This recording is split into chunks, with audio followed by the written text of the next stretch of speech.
أدري كما كرم ويدري والله العظيم سام غندرو سام بيسبا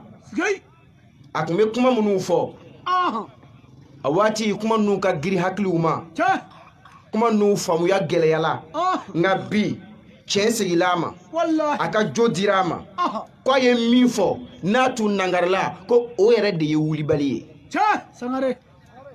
misali kelen doron karamo ya fo amena ko misiri kono micro ko aka bon koju ko c'est pas normal seli be wele chendo mais ka micro dele ka se fo dana modo be minugu teseli ina fo utanga dine kono modo yere be banabaga tawdo mangambu toro ona nyogo na fo kata se dugutla ma fe nafla seluma sungalo kono ko ka micro boala aka dam misir kono mogo uma o yangara mogo ke mogo ko mogo min teseli fe wallahi sagare kuma yi ama famu awati parce que il est en avance sur son temps sabiqun li awanihi alebe mogo to unye wakati la mais bi mo yana nyumana dina boyoro al mamlakatul arabiyyatu saudiya no e magani madne karamo e kuma min fo sam bi yirika bi olugu de segila o kuma ima o segila karamo ka famu indema ko na bola seli wele la micro extérieur no e bafu extérieur yi mangambe boyrom na misiri kofe ko na bola seli wole la ni ko seli dama ko o micro ka to konona na sangare ni mo be seli ko o kana kenema bafu kala aka to misiri konona droma mais ni seli wole do ko kenema bafu be se ka connecter ko me ka tla ka o volume jigi fo 1/3 sangare mais olugu segira o kuma inde ma bi kosa ina 600 kasoro akacha sancha ma yangara mo tuye ni fodre ale tola anfa ya mali kono ya kani keleke mais mo ma famu uma dala na bi maga almamiu adina nyamogo akaramo olugu de segila angara mo kani kuma ima bi 600 hala wati mame sangare hadra mo mun ma ko bala internet ka abina kibara usoroi fam go nyuma la ko dama aywa ale konendo aka wakati nye ebi bifana nyode fo dongo misiri la abalaka wakati nata kele u fana de ketuguni bi sangare c'est abe kuma una bi aka wajuru la na yelamenu ke abe ka kalangela u ne konkon ka kalangela u de lakunu ko danger bado be anye danger bado be islamaya nya bikana ay kunu jona aka kumbe note shini hal na makebi abena shini islama usege sare ayilaw abena shini dinamo usege no ejumai hadisa munu ba kitabu kono anyere ko kitabu munu ma ko wulibalu ka foko akono kuma beyi chie me hadisa u ba kono hadisa munu no sabatira hadisa munu na jena ni oye awon islama ude o ama ye dran kitabu kana mafuko no ame jeni ni yeti ama anyere ba ese ka korofo chokola mimi beni anga limenia na anga famu yi meni dina wore mogo utige lalaka ayere kera kaba utige lalaka kaba angara mogo konno mogo to unyedi kwa wallahi sangare no lu tiga dala hadisa nuka c'est-à-dire que obena islama shini islam obunu sege kosobe ola ko fanga wuli ka joka bini 600 ni hadisa nuka o dénoncer ka ira ka foko nunu te hadisa wuli balu yo masabati nunu galon dala kira la de sallallahu alayhi wa sallam mo wara ude hadisa nu fabriquer minute hal islamawiye ka do anga kitabu kono atemena anga karamo bawu nyinama me bi ni awunye o famu soro anga nga wuli ka joka o woloma ko bo kitabu nu kono ko sababa ute sangare o misali do ejume abe anga kitabu wuli balu kono so yi bukhari ani muslimu pasa fala ko fla de kono kuma bayi so yuwe ko kuma mana ye ni fla kono ko wuli chogo tala mais abe o kitabu kono ye ko alakira sallallahu alayhi wa alihi wa sallam aka bondama asebelen do abe ko akme munumunu amuso ni ɲɔgɔn cɛ sangani kelen kono su kono bon o sangani anta kanga sanga nu ya parce que ko sa'atan ola o wagati sa'a ona mi sa'a mi don bi kelen tɛ comme sangani kelen kono kira tun bɛ munumunu a musow ni ɲɔgɔn cɛ ni janaba ko kelen ye a bɛ bɔ nin fɛ a bɛna don yan a bɛ bɔ yan a bɛ don yan a bɛ bɔ yan a bɛ don yan muso 9 o ye a hakɛ bɛɛ la fitinin ye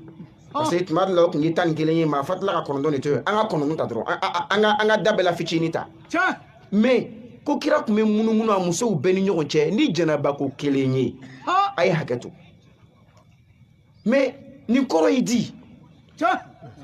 anw bɛ nafa jumɛn de sɔrɔ nin na kalan jumɛn bɛ nin na kalan jumɛn bon n'a tun ye hadisa kɔrɔ jɛ ta k'a bɛ munumunu musow ni ɲɔgɔn cɛ sanga kelen kɔnɔ an bɛ se ka kɛ foli ye kɛ a bɛ t'u fo k'u lajɛ olu halaw bɛ cogo di mais ka tila ka fɔ ka d'a kan ko ni janaba ko kelen ye hali a t'i ko n'a bɔra yan a t'i ko a bɛ tila ka don yan n'a bɔra yan a t'i ko a bɛ tila ka don yan fɛ yen ayiwa mɔgɔ min bɛ ka nin lakali u ko ten ko min bɛ ka nin lakali an b'a dɔn o yɛrɛ fana ma nin fɔ n'o ye Anasi bunu Maliki ye kira ka a tɔgɔ bɛ di baarakɛden ko ale de bɛ ka nin fɔ ale min bɛ ka nin fɔ c'est à dire ko sahabaw a bɛ ka fɔ minnu ɲɛna o bɛ kabakoya u b'a ɲininka ko mais kira tun bɛ se ka nin bɛɛ kɛ yan muso 9 sangani kelen kɔnɔ i bɛ don yan ka bɔ yan ka don yan ka bɔ hali i t'i ko Anasi bɛ tila ka f'u ye ko hɛ a ɲinɛ ko anw ni kira ye kelen ye de cɛ 30 walima cɛ 40 a ye hakɛ to ko o de ka muso ko fanga ko o de tun din bɛ alakira ma subhanallah nafa jumɛn de bɛ nin hadisa in na an bɛ nafa jumɛn sɔrɔ c'est à dire u ɲɛna ko u bɛna kira de bonya ni nin ye mais nin ye bonya de ya hali ni nin fɔla a ye hakɛ to dɔ fa ma ko e fa kɔni tun ye cɛfarin e fa tun ye cɛ ye koyi a tun bɛ don i ba 4 bɛɛ kan sanga kelen kɔnɔ hali a tɛ ko yɛrɛ ni mɔgɔ min ye nin fɔ i ba ma i fa ma ko a tun bɛ don i ba 4 bɛɛ fɛ yen sangani kelen kɔnɔ hali a t'i ko o bɛ diya ye ya est-ce que nin i fa mangututɔla de ya ka yira ko i fa tun bɛ se a subhanallah balawu do mais nin bɛ Bukhari kɔnɔ a sabatilen do u bɛna fɔ k'u bɛna kɔrɔw fɔ a la cogo dɔ la parce que an ye Bukhari kalan ka tila ka sharhu kalan karamɔgɔ minnu y'a walawala k'a fɔ k'u bɛ commentaire k'a la an y'o bɛɛ kalan mais i b'a ye commentaire ninnu tɛ passer ça passe pas a kɛla cogo cogo i b'a dɔn mɔgɔ min ye nin sɛbɛn mɔgɔ min ye nin dilan a y'a dabɔ de kira lagosili de kama nin tɛ tiɲɛ ye n'o tɛ jɔn de ye nin fɔ Anasi ye Anasi bunu Maliki min filɛ ka nin lakali jɔn de ye nin fɔ a ye kira yɛrɛ de y'a fɔ a ye ko ne bɛ don muso bɛɛ kan sanga kelen na ni janabɔ kelen est-ce que kira yɛrɛ da de y'a fɔ Anasi ye hakili tɛ sɔn o ma an b'a dɔn ko kira kɔni tɛ sɔn k'o fɔ Anasi ye o tɛ a n'a musow ni ɲɔgɔn cɛ ko kira b'o fɔ Anasi ye hasha wa kalla ni kira m'a fɔ Anasi ye kira musow de y'a fɔ Anasi ye k'a fɔ ko non ko kira bɛ don an bɛɛ ka sanga kelen kɔni janabɔ kelen ye o tuma na kira musow de y'a baro bɔ Anasi ye an b'a dɔn kira musow fana ka bon o ma Anasi yɛrɛ min ye kuma in lakalibaga ye ale de tun bɛ ka kira bɛlɛn yan a bɛ don yan a bɛ sigi k'a kɔnɔ n'a bɔla a bɛ tila ka don yan a bɛ sigi k'a kɔnɔ n'a bɔla a bɛ tila ka don yan ka kira bɛlɛn kira donna ka bɔ ka don ka bɔ fo kira tilalen a sɔrɔla ka bɔ a kalama ni ka t'o lakali est-ce que Anasi fana bɛ sɔn o ma wa bon o la nin donna cogo di a ma kɛ baara ye tiɲɛ de tɛ quoi c'est pas possible ça passe pas hadisa wɛrɛ bɛ yen an m'o kɛ misali 2nan ye an bɛ tɛmɛ misali 2nan ye jumɛn ye ko don dɔ kira sigilen to la a n'a ka sahabaw ko muso dɔ tɛmɛtɔla kira ɲɛ da muso kan a ye hakɛ to a bɛ cogo min dɛ c'est à dire ko kira ma s'a yɛrɛ la wali muso o tuma o muso tun bɛ cogo di fini jumɛn tun b'a la a dancogo tun cɛ ka ɲi ka se fo niveau jumɛn na k'o yɔrɔ bɛɛ kira girinna ka wuli a taara muso dɔ nɔfɛ yen o yɛrɛ ɲuman ko Amba Zainab a taara sɔrɔ bara fana la a b'a la ka baara de kɛ tiɲɛ golo dɔ tun b'a bolo a tun bɛ ka golo in labaara ko a y'a tigɛ minɛ ka bɔ o baara de la ko na yan ka taa n'a ye so kɔnɔ c'est à dire que ka tila ka bɔ ka na ka tila ka bɔ ka na k'i ko ka na ka sɔrɔ k'a fɔ sahabaw ye ko ni ni ɲɔgɔnna dɔ kɛra aw la n'a ye muso ye ten min ye nɔ bila aw la ne ye min kɛ a k'o ɲɔgɔnna fana kɛ o kɔrɔ ye a ka taa a musow fɛ yen ka taa a nege da ka sɔrɔ ka ko segin ka na subhanallah sangare mais nin kɔrɔ ye di mais nin bɛ kitabu jumɛn kɔnɔ an ka kitabu wulibaliw a fɔra ko miligu kɔnɔ kuma bɛɛ ye sababa ye mais nafa jumɛn de bɛ nin na nafa jumɛn foyi bon ni caman de bɛ hadisaw kɔnɔ an karamɔgɔ seyidi sherif usmani madani haidara a bɛ ka wuli ka jɔ bi ka ni hadisa ninnu de nkalon tigɛya k'a fɔ ko tiɲɛw tɛ ni nkalon dara ala kira la sallallahu alaihi wasallam a nkalon dara an baw la n'o ye kira musow ye radiallahu ta'ala anhunna a nkalon dara sahabaw la sahaba minnu n'u ko k'olu de y'a lakali sahaba ninnu ma nin fɔ nkalon don mɔgɔ minnu tɛ silamaw ye minnu ma da ala la u ma da kira la olu de ye nin dilan ka na n'a ye hali a filɛ kitabu minnu kɔnɔ nin ye kitabutigi ninnu a dɔw tɛ nin kalama parce que n'an ye nin fɔ dɔrɔn u bɛ wuli k'an bɛ ka Bukhari dɔgɔya ko an bɛ ka a fɔ ko Bukhari tun ye malangolo ye la hasha wa kalla anw tɛ se ka Bukhari dɔgɔya Bukhari ye an karamɔgɔ de ye Bukhari y'an ka imamuba de ye ayiwa Bukhari yɛrɛ n'i y'a ye a bilala bɛɛ ɲɛ hadisa karamɔgɔw fɛ c'est parce que karamɔgɔ dɔw sɔnna hadisa dɔw ma ale Bukhari ma sɔn o ma o yɛrɛ de ye Bukhari kɛ Bukhari ye kɛ n'o tɛ ale man kɔrɔ hadisa karamɔgɔw bɛɛ ye o ale tɛ o fɔlɔ-fɔlɔ ye o ka kɔn a ka kitabu in sɛbɛnni ɲɛ kitabu kɔnna a ka kitabu ɲɛ o Muwatta Maliki o ka kɔrɔ Bukhari ye o a tɔgɔ bɛ di Musnad Ahmad o ka kɔrɔ Bukhari ye o n ko Ahmad ye Bukhari karamɔgɔ de ye Bukhari yɛrɛ tilalen a ka Bukhari sɛbɛn la a y'a sɛbɛn sur 16 ans san 16 a bɛ ka sɛbɛn a tilalen a sɛbɛnni la a taara jira a karamɔgɔ saba de la minnu ko an ɲana a karamɔgɔ dɔrɔn kelen ye Ahmad ye Ibn Hanbal ani Yahya bin Ma'in wa Ali ibn al-Madini ni karamɔgɔ saba a taara da olu de kɔrɔ olu sɔrɔla ka certifier k'a ɲana fo n'a bɔra hadisa damadɔw la olu ko olu kɔni tɛ sababa ye famko ɲuman ala k'o d'a ma mais o de ye Bukhari kɛ Bukhari ye parce que karamɔgɔ tɔw tun bɛ sɔn hadisa dɔ ma ale tɛ sɔn o ma ale ka sarati hadisa minɛli condition o tun ka gɛlɛ ka tɛmɛ karamɔgɔ tɔw ta kan o dɔ ye jumɛn ye al-liqa aw al-luqi c'est-à-dire que ale tɛ hadisa minɛ mɔgɔ bolo tant que n'a ɲɛ ma da i kan mais karamɔgɔ dɔw tun bɛ jɛn n'o ye i n'a fɔ Imam Muslim o yɛrɛ de ye Bukhari bila Muslimu ɲɛfɛ n'o tɛ halisa karamɔgɔ yɛrɛ ko Muslimu labɛn cogo cɛ ka ɲi ni Bukhari labɛn cogo ye nka tellement que Bukhari ka condition ka gɛlɛ ka tɛmɛ Muslimu ta kan o de ye Bukhari bila Muslimu ɲɛ parce que Muslimu tun bɛ se ka lɛtiri sɛbɛn k'a di karamɔgɔ dɔ ma a bɛ karamɔgɔ min lakodɔnnen don ko nin ye karamɔgɔba ye hadisa b'a bolo Muslimu bɛ se ka lɛtiri ci i ma ko n bɛ fɛ i k'i ka hadisa in ci n ma o la hadisa bɛ ci ale ma a b'o don a kitabu kɔnɔ mais Bukhari tun t'o kɛ ale bɛ déplacer de ka taa i fɛ yen fo a ɲɛ ka da i kan famko ɲuman ala k'o d'a ma o la anw tɛ Bukhari dɔgɔya Bukhari ka bon an bolo ayiwa Bukhari kitabu an dalen don a la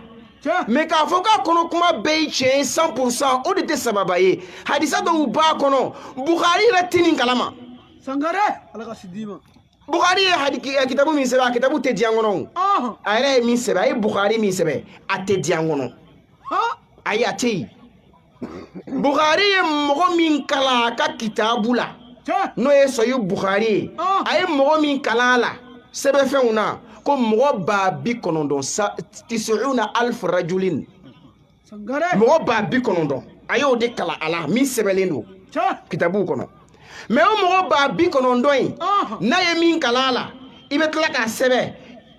Bukhari ka kitabu yɛrɛ b'a bolo mais ni e nana kalan fɛ i fana b'a sɛbɛn i bɛ taa n'i ta ye mais a mɔgɔ 90,000 si ka Bukhari tɛ yen o kɔrɔ ye Bukhari yɛrɛ ta o tɛ yen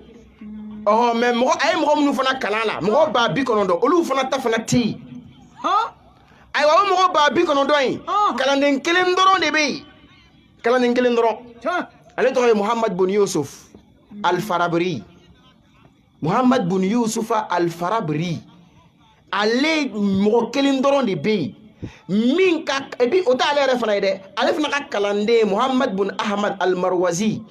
c'est à dire que o ye Bukari min sɛbɛn bolo la dɛ o de ye Bukari bɛɛ la kɔrɔbalen ye diɲɛ kɔnɔ bi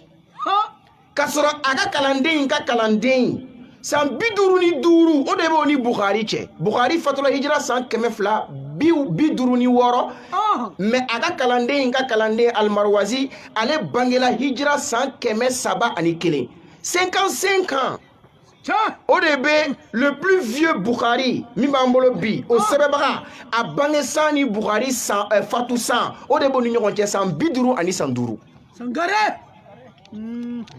donc an m'an cogo dɔn o kitabu la an t'a lagosi dɛ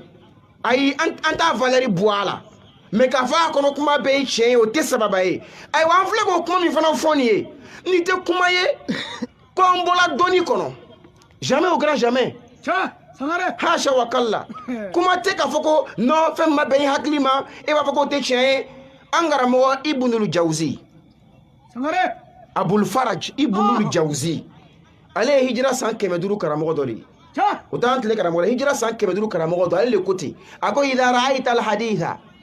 Tiens. yubayinu al-ma'qula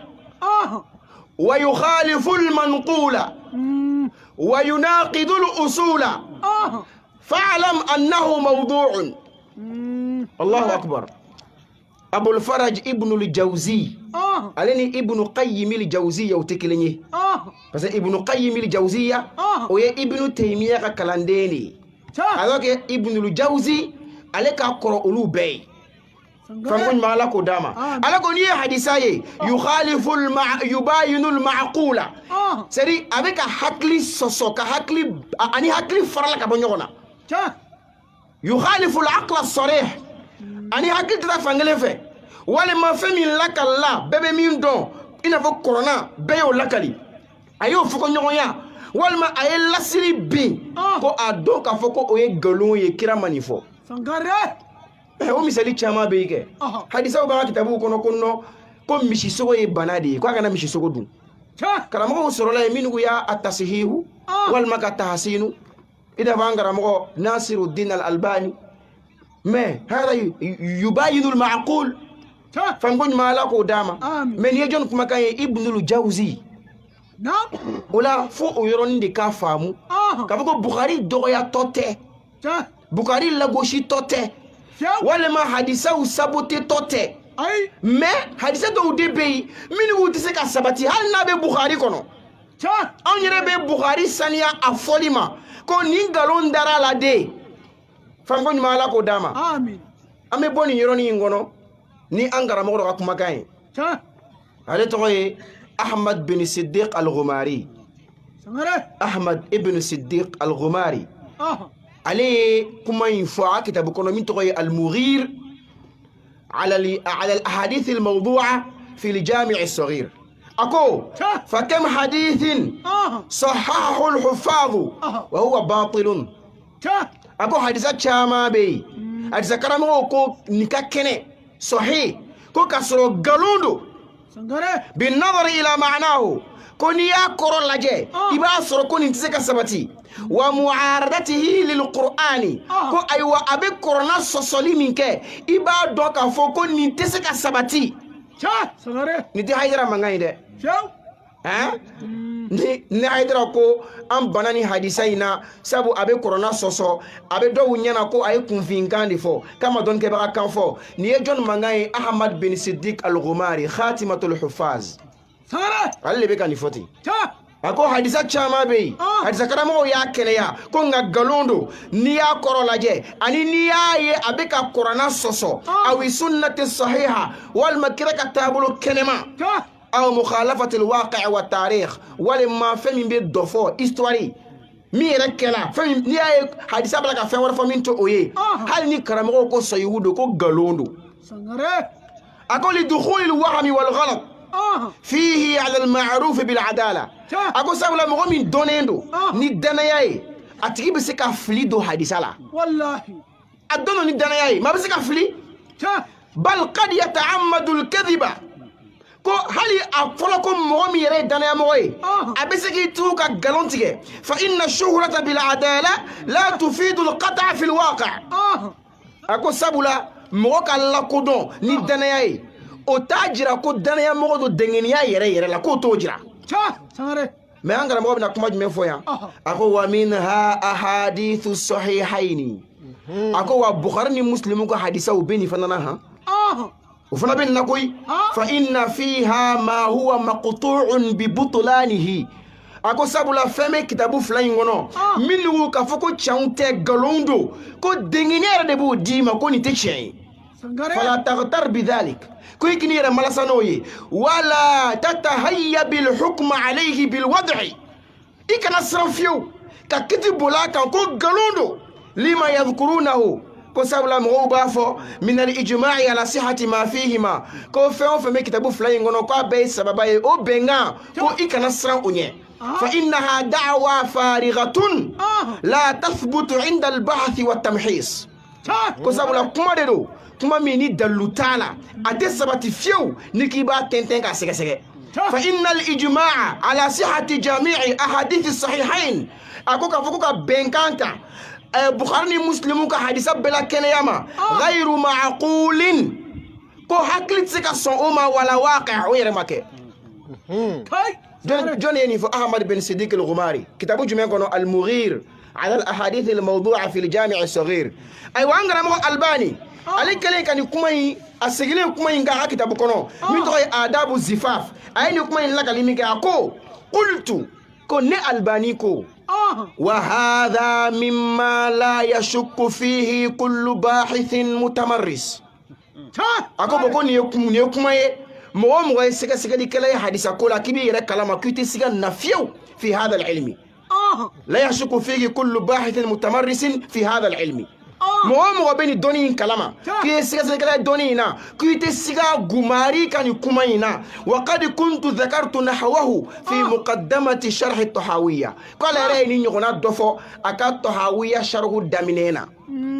fango mala ko dama do ama doni nyoro ina ka foko ja bukhari ni muslimu o ka bu ambolo anfle bay akomina no yanga shina temuyi akita hadisa ameka bomini bukhari ni muslimu ta ulama kitabu nulla go shime kuma udi ba konomite sababai ay wakaramo baw yafo ninu yantle karamo de meka ko unye al hafiz ad-Darqutni ale hadisa chama goshi bukhari kono kama sabati angaramo ibn Hajar al-Asqalani في مقدمة شرح فتح الباري هدي الساري مقدمة شرح الباري عليها لنيني كابد دارقطني كما نجابي ما أترسف اللبنا مينجا أريكو كالك نجابي ندوبي لا يخلو من تعسف ko sari ko la fo bala ibado ka fo ko forsila ko ajabi nudo kan ko nga dobe ko la fo bula fam ko nyama la ko dama amin ola fo anga boni kalama ni ka don anga kira saniya kaboni hadisa nu sugu dawma hal nabe bukhari kono mais jonde an kunu bagaye